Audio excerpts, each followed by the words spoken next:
जानकी मैदान में, यह बात प्रदेश और देश की पंचायत में होनी चाहिए और नरेंद्र मोदी जी और उनकी सरकार से सवाल होना चाहिए कि आप राशन फ्री देते हो, एजुकेशन फ्री क्यों नहीं देते हो। जोगी जी से सवाल होना चाहिए कि आप राशन फ्री देना चाहते हो, पढ़ाई फ्री क्यों नहीं देना चाहते हो। यदि आज ही आपका बेटा MBBS करे तो करोड़ों रुपया खर्च करना पड़ेगा। आज आपका बेटा BTC BTech करे तो लाखों रुपया खर्च करना होगा।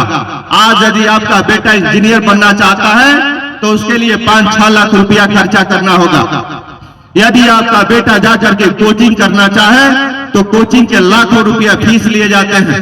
आपके अगल बगल में जो कन्वेंट विद्यालय बने हैं, उन कन्वेंट विद्यालय में 1 महीने का शुल्क 5,000 से लेकर के 8,000 तक रुपये लिए जाते हैं। आप बताओ, जिस माता और पिता जिन बच्चे को पढ़ाना चाहते हो, गरीब है, किसान है, मजबूर है, महीने में 10,000 रुपया मजदूरी करके कमाते हैं। यदि उनके 2 बच्चे हैं तो आप बताओ दोनों बच्चे को क्या कन्वेंट विद्यालय में पढ़ा पाएंगे?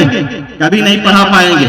आजीवन उनके बच्चे मजदूर ही रहेंगे। उनके बच्चे कभी डॉक्टर, मास्टर, इंजीनियर नहीं बन सकते हैं। वो तो इक्के दुक्के लोग हैं जो बड़ी मेहनत के अपने पेट को काट करके और 8 घंटे की जगह 18 घंटा मेहनत करके अपने बच्चों को पढ़ा लिखा पाते हैं। और नहीं तो इस सरकार में ऐसा कोई प्रावधान नहीं, ऐसा कोई कानून नहीं जो आपका बेटा पढ़ लिख करके डॉक्टर, मास्टर, इंजीनियर बन पाए। तो जनता क्रांति पार्टी राष्ट्रवादी की यह मांग है कि आप इस देश में सारे लोगों को निःशुल्क शिक्षा मिलनी चाहिए, चाहे वो गरीब का बेटा हो, चाहे देश के प्रधानमंत्री, राष्ट्रपति का बेटा क्यों ना हो। यह मांग सही है कि गलत है?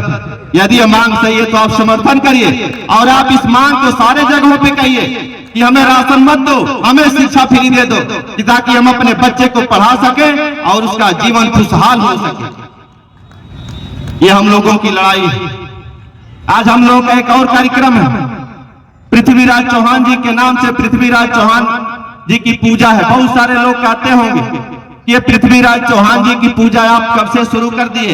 1-2 लोग हमसे मिले थे और कहे थे इस बात को कि आपने पृथ्वीराज चौहान की पूजा कब से शुरू कर दी। पृथ्वीराज चौहान कौन देवता है?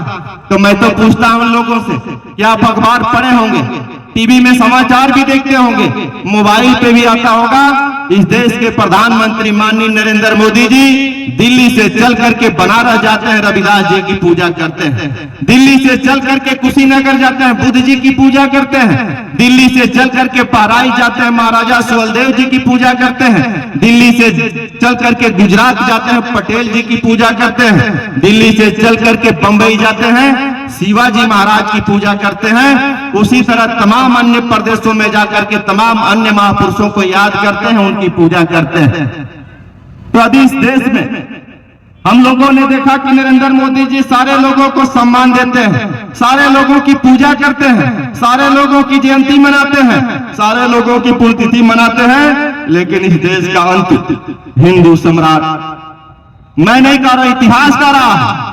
जब नरेंद्र मोदी जी की सरकार बनी थी तो नरेंद्र मोदी जी की सरकार ने यह कहा सन 2014 में कि आज 900 साल बाद हिंदुत्व की सरकार बनी है। इससे पहले पृथ्वीराज चौहान की सरकार थी।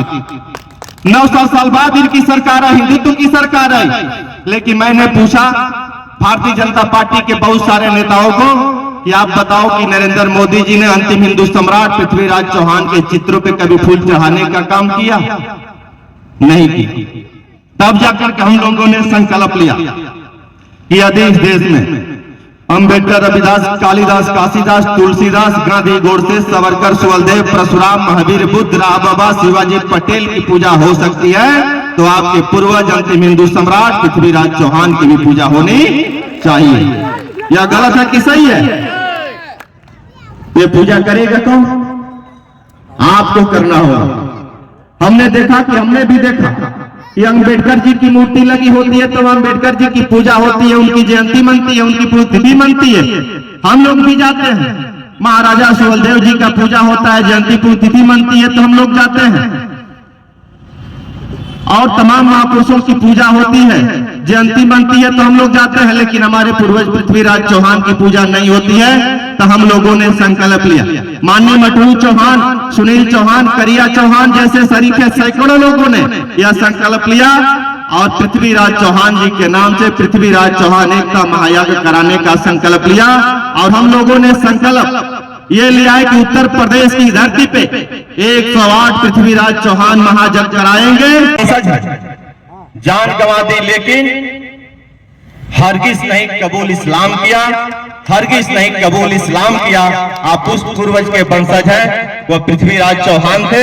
आज उनके रगों में, पृथ्वीराज चौहान जी के वंशजों के रगों में आज भी पृथ्वीराज चौहान का खून दौड़ रहा है। जिस तरह से सारे लोगों के महापुरुषों का खून अपने वंशजों के रगों में दौड़ रहा है, उसी तरह से आपके रगों में भी पृथ्वीराज चौहान का खून दौड़ रहा है।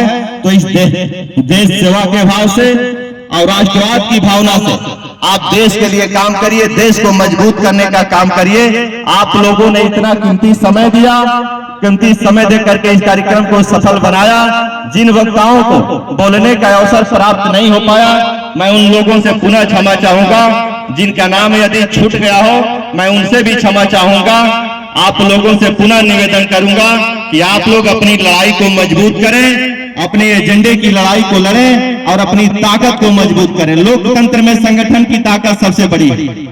आप संगठित हो जाओगे तो इसी लालगंज में आपका वोट 50,000 है, इसी लालगंज में आपका वोट लोकसभा में 1.5 लाख से ऊपर है, 2.25 लाख वोट है। आपके बगल में आजमगढ़ है, वहां भी आपका 2 लाख वोट है। समय ज्यादा हो गया है, अभी पूजा का कार्यक्रम है। हम लोग बोलना चाहते थे और अभी बहुत सारे वक्ता हैं, लेकिन समय अभाव के कारण मैं अपनी बात को